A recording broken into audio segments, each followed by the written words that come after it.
শাদীদ।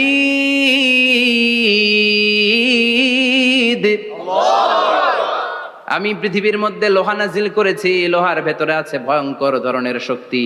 মানাফিউ লিন-নাস, মানুষের জন্য উপকার আছে না নাই? সব কাজে লোহা লাগে। মোবাইল বানাবেন, লোহা লাগবে। গাড়ি, লোহা লাগবে। বাড়ি, লোহা লাগে। এই যে মাইক দিয়ে ওয়াজ করতেছি, লোহা আছে না? লোহা ছাড়া কিছুই হয় না। এই পাহাড়ের এত শক্তি যে পৃথিবীর এই থারথার করে কাঁপুনিকে বন্ধ করে দিয়েছে। হালমিন খালকিকা আসাদ্দা মিনাল জিবাল।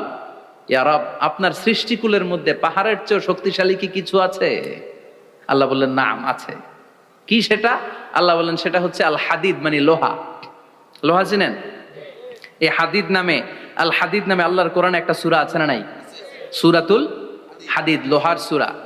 ওয়া আনজালনাল হাদিদ ফীহি বাসুন শাদীদ ওয়া মানাফিউ লিন-নাস। আল্লাহ বললেন আমি লোহাকে নাজিল করেছি। লোহা পৃথিবীর